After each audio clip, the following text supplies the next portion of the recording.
नमस्कार दोस्तों, फार्मेसी के एक और वीडियो में आपका स्वागत है। इस वीडियो में कफ यानी खांसी के बारे में डिस्कस करेंगे। कुछ बेहतरीन मेडिसिन्स बताएंगे जो कि खांसी या कफ में काफ़ी अच्छा वर्क करती हैं। तो जो खांसी है वो सूखी या गीली खांसी होती है। एक सूखी खांसी जिसमें बलगम नहीं आता है और गीली खांसी जिसमें बलगम आता है। तो दो प्रकार की खांसी होती है। सूखी खांसी आपको एलर्जी, पॉल्यूशन, ड्राइनेस इन trachea, throat irritation, bacterial infection या वायरल इन्फेक्शन, इनमें से किसी एक या दो वजह से हो सकती है।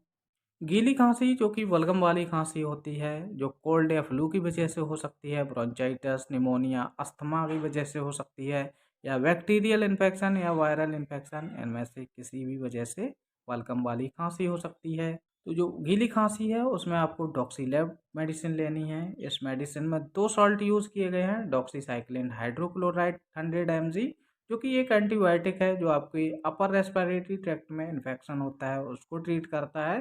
सेकंड सॉल्ट है एम्ब्रोक्सिल हाइड्रोक्लोराइड 7.5 mg, जो एक म्यूकोलाइटिक है जो लंग्स में कफ जमा होता है, बलगम जमा होता है, उसको पतला करके बाहर निकालता है और आपको खांसी में राहत देता है।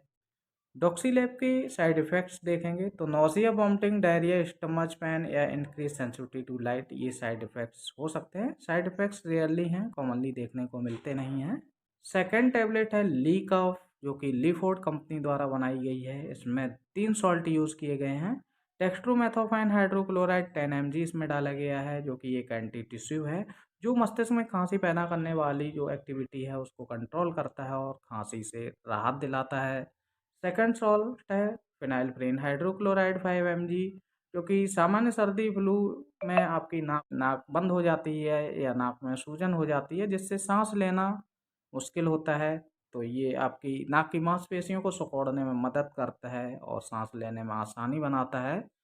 क्लोरफेनिरामिन मेलेट 2 mg यूज़ किया गया है, जो कि एक एंटी हिस्टामिन या एंटी एलर्जिक है। तो एलर्जी या सामान्य जुकाम के लक्षणों जैसे खांसी, नाक का बहना, आंखों में पानी आना, छींके आना, उसमें ये रिलीफ देता है। तो सूखी खांसी अगर केवल आपको है तो आप केवल ली कप टैबलेट सुबह शाम लेंगे, इसी से ही आपको रिलीफ मिल जाएगा। अगर गीली खांसी है तो आपको डॉक्सीलैब प्लस ली कप सुबह शाम लेना है।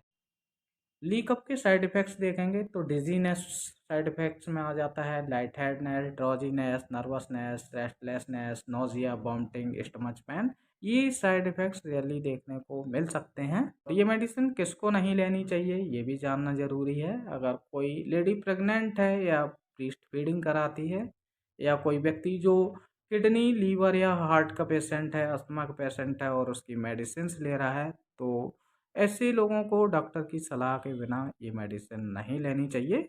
अगर आप कोई अदर मेडिसिन यूज़ कर रहे हैं तब भी आप डॉक्टर की सलाह ज़रूर लें। अदरवाइज़ आप कोई दवा यूज़ नहीं कर रहे हैं, आपको केवल खांसी है, तो आप इन टैबलेट्स को यूज़ कर सकते हैं। आपको खांसी में काफ़ी अच्छा आराम मिलेगा।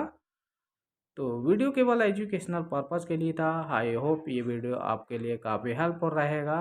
अगर वीडियो पसंद आया हो तो लाइक से ज़रूर करें, साथ में ही चैनल को सब्सक्राइब कर लें। थैंक्स फॉर वॉचिंग, मिलते हैं नेक्स्ट वीडियो में। Till then bye bye.